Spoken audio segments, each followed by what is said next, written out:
ಬೆಂಗಳೂರು ಉತ್ತರ ಯಲಹಂಕ ತಾಲೂಕಿನ ಅದ್ದೇ ವಿಶ್ವನಾಥಪುರ ಗ್ರಾಮದ ಸುತ್ತಮುತ್ತ ಭೂಮಾಫಿಯಾ ರೈತರ ಜಮೀನು ಕಬಳಿಕೆಗೆ ಮುಂದಾಗಿದೆ. ಯಲಹಂಕದ ಅದ್ದೇ ವಿಶ್ವನಾಥಪುರ ಗ್ರಾಮದ ಗುತ್ತಯ್ಯರವರ ಕುಟುಂಬದ ಜಂಟಿ ಆಸ್ತಿ ಇನ್ನೂ ವಿಭಾಗ ಆಗಿಲ್ಲ. ಗುತ್ತಯ್ಯರವರಿಗೆ 4 ಗಂಡು 1 ಹೆಣ್ಣು ಸೇರಿ 5 ಜನ ಮಕ್ಕಳು. ಗುತ್ತಯ್ಯ ಮತ್ತು ಗುತ್ತಮ್ಮ ಅವರು ಈಗಾಗಲೇ ಸಾವನ್ನಪ್ಪಿದ್ದಾರೆ. ಅದ್ದೇ ವಿಶ್ವನಾಥಪುರದ 47 ಮತ್ತು 48 ಸರಳ ನಂಬರ್ನ ಕೆಲವು ನಂಬರ್ಗಳಲ್ಲಿ ಒಟ್ಟು 4.5 ಎಕರೆ ಜಮೀನು 4 ಜನ ಗಂಡು ಮಕ್ಕಳು ಮತ್ತು 1 ಹೆಣ್ಣು ಮಗುವಿಗೆ ಭಾಗ ಆಗಬೇಕಿದೆ. ಆದರೆ ಗುತ್ತಯ್ಯರವರ 1ನೇ ಮಗ ಮುನಿರಂಗಯ್ಯ, 3ನೇ ಮಗ ನಾರಾಯಣಪ್ಪ ಮತ್ತು 4ನೇ ಮಗ ಕೃಷ್ಣಪ್ಪ ಇವರು 3 ಜನ ಸೇರಿಕೊಂಡು 2ನೇ ಮಗ ಆದಂತಹ ನಾಗರಾಜ್ರವರಿಗೆ ಜಮೀನು ನೀಡಿದೆ, ಅಗ್ರಿಮೆಂಟ್ ಮಾಡಿಕೊಂಡು ಬಂದಂತಹ ಹಣದಲ್ಲಿ ಭಾಗನೂ ನೀಡದೆ ಮೋಸ ಮಾಡಿದ್ದಾರೆ. ಇದು ಸರಿನಾ ಅಂತ ನಾರಾಯಣಪ್ಪರವ್ರನ್ನ ಕೇಳಿದ್ರೆ ನಾರಾಯಣಪ್ಪ ಏನು ಹೇಳ್ತಾರೆ ನೀವೇ ಕೇಳಿ. ಏನೋ ಇಲ್ಲಿಗೆಲ್ಲ ಮಾಡಿದ್ದೀರಂತ ಅಲ್ಲ, ವಿಭಾಗ ಆಗಿದೆಯಾ ಇಲ್ವಾ? ಓಕೆ, ನಿಮ್ಮ ತಮ್ಮನಿಗೂ ಅಣ್ಣನಿಗೂ ಮೋಸ ಮಾಡಿದ್ದೀರಂತೆ ಸರ್. ನೀವು ಎಷ್ಟು ಜನ ಮಕ್ಕಳು? ನಿಮ್ಗೆ ಅವ ಕತೆ ಬೇಡ, ನೀವು ಹೋಗ್ರಿ ಅಂತ ಹೇಳಿದ್ದು. Okay okay. ಅವರು ನಾಗರಾಜ್ ಅವರು ನಿಮ್ಮ ಅಣ್ಣನ ತಮ್ಮನ? ಏನು ಸರ್? ಅಲ್ಲಮ್ಮ, ಈಗ ಅವರು ಈಗ ಜಂಟಿ ಒಟ್ಟು ಕುಟುಂಬದವ್ರು ತಾನೆ?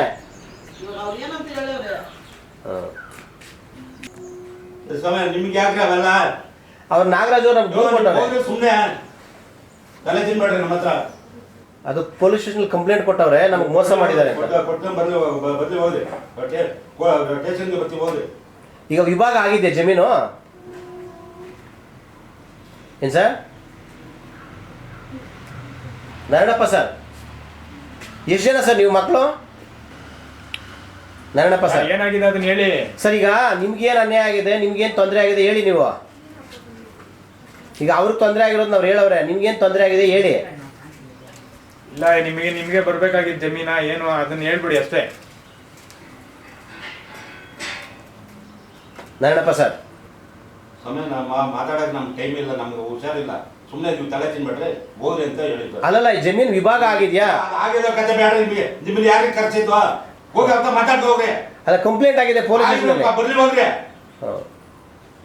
ಈಗ ವಿಭಾಗ ಆಗಿದೆ ಜಮೀನು, ಕತೆ ಬೇಡ ನಮ್ಗೆ. ಅಷ್ಟೇ. ನೋಡಿದ್ರಲ್ಲ ನಾರಾಯಣಪ್ಪ ಹೇಳಿದ್ದನ್ನು. ತಂದೆ ತಾಯಿ ಆಸ್ತಿನಲ್ಲಿರ್ತಕ್ಕಂತಹ ಜಮೀನಲ್ಲಿ ನನಗೂ ಭಾಗ ಬರಬೇಕು ಅಂತ ನಾಗರಾಜಯ್ಯ ಒದ್ದಾಡ್ತಾ ಇದ್ದಾನೆ. ತನ್ನ ಜಮೀನಲ್ಲಿ ತಾನೇ ಅನಾಥನಾಗಿ ತನಗೆ ನ್ಯಾಯ ಸಿಗಬೇಕು ಅಂತೇಳಿ ರೌಡಿಗಳ ಉಪಟಳ ತಾಳಲಾರದೆ ರಾಜಾನಕುಂಟೆ ಪೊಲೀಸರಿಗೆ JCB ಕೆಲಸಗಳನ್ನು ನಿಲ್ಲಿಸಿ ಅಂತ ದೂರು ಕೊಟ್ಟರೆ ರಾಜಾನಕುಂಟೆ ಪೊಲೀಸರು ಏನೂ ಕ್ರಮ ಜರುಗಿಸ್ತಾ ಇಲ್ಲ. ಮಕ್ಕಳ ಜೊತೆ ಮಗನ ಜೊತೆ ನಾಗರಾಜಯ್ಯ ಇದೀಗ ಬೀದಿಗೆ ಬೀಳುವಂತಹ ಸ್ಥಿತಿ ನಿರ್ಮಾಣ ಆಗಿದೆ.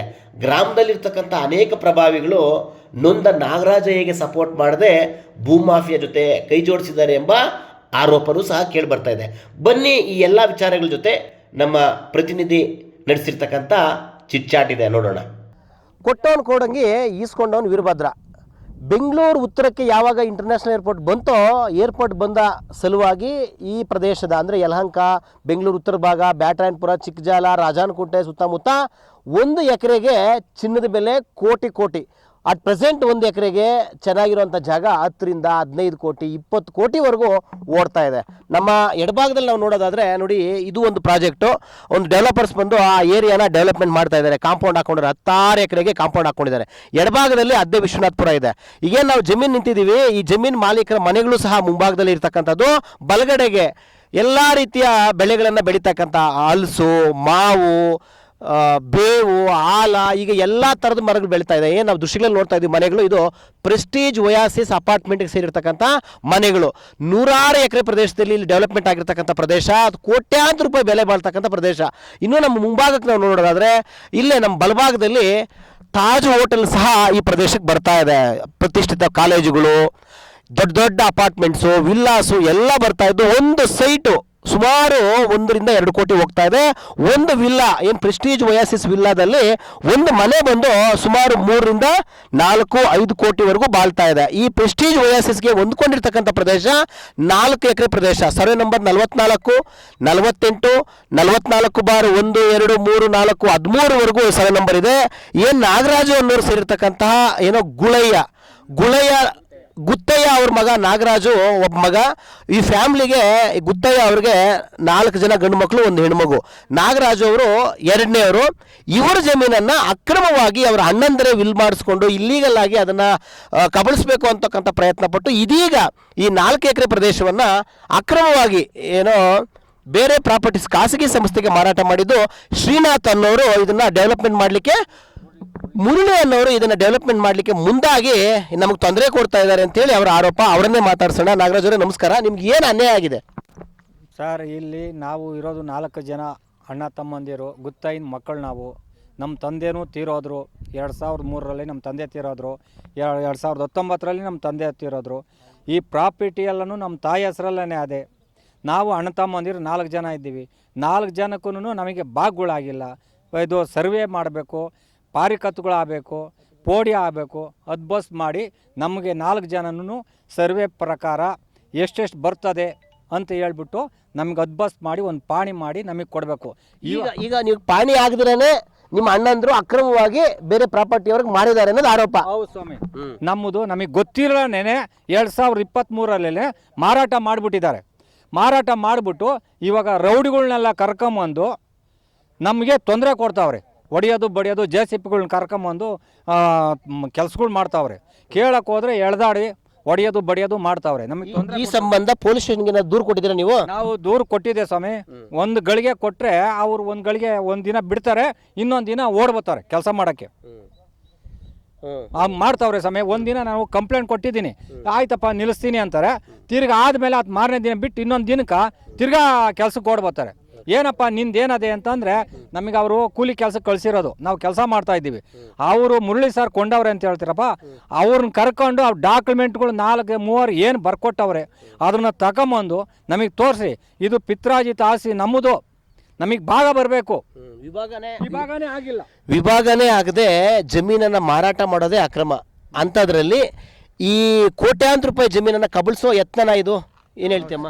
ಹೌದು ಸರ್, ಅವ್ರ ತಮ್ಮದಿರೇ ಹಿಂಗೆ ಮೋಸ ಮಾಡ್ತಾರೆ ಅವ್ರ ಅಣ್ಣಂಗೇನೆ. ಎಷ್ಟು ಎಕರೆ ಇದಮ್ಮ ಬೆಲೆ? 1 ಎಕರೆ? 1 ಎಕರೆ 10 ಕೋಟಿ ಓಡ್ತಾ ಇದೆ ಸರ್. 10-15 ಕೋಟಿ ಓಡ್ತಾ ಇದೆ. ಈಗ ಏನು ನಿಮ್ಮ ನ್ಯಾಯ ಆಗಬೇಕು? ನಮಗೆ ನಮ್ಮ ಅಪ್ಪನ ಭಾಗ ಏನು ಬರ್ತೈತೆ ಅದು ಭಾಗ ಕೊಡಿಸ್ಬೇಕು ಸರ್.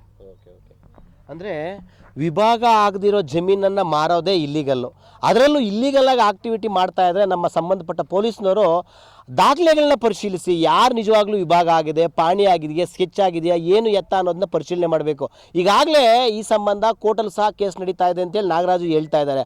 ಕೋರ್ಟಲ್ಲಿ ಕೇಸ್ ನಡೀತಾ ಇದ್ದರೆ ವಿಚಾರಣಾ ಹಂತದಲ್ಲಿದ್ದರೆ ಆ ಜಮೀನನ್ನು ಕೊಂಡ್ಕೊಳ್ಳಿಕ್ಕೆ ಮಾರಲಿಕ್ಕೆ ಆಗುತ್ತಾ?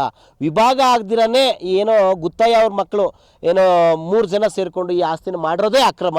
ಅಂಥದ್ರಲ್ಲಿ ಈಗ ಪೊಸಿಷನ್ಗೆ ಬರ್ಲಿಕ್ಕೆ ಬರ್ತಾ ಇರ್ತಕ್ಕಂಥ ಮತ್ತೊಂದು ಅಕ್ರಮ. ಕಾನೂನು ಕಾಯಬೇಕಿದ್ದ ಕಾಕಿ ಕೈ ಕಟ್ಕೊಂಡು ಕುಳ್ತಿದ್ಯಾ, ಅಥವಾ ಅವರನ್ನು ಕೈ ಕಟ್ಟಾಕಿರ್ತಕ್ಕಂಥ ಶಕ್ತಿಗಳು ಯಾವುವು? ನ್ಯಾಯ ಸಿಗಬೇಕಾಗಿರ್ತಕ್ಕಂತಹ ನೊಂದವರಿಗೆ ನ್ಯಾಯ ಸಿಗುವಂತಾಗಲಿ. ಶಶಾಂಕ್ ಜೊತೆ ಸುರೇಶ್ ಬಾಬು, ವಿಶ್ವಭಾರತಿ, ಯಲಹಂಕ.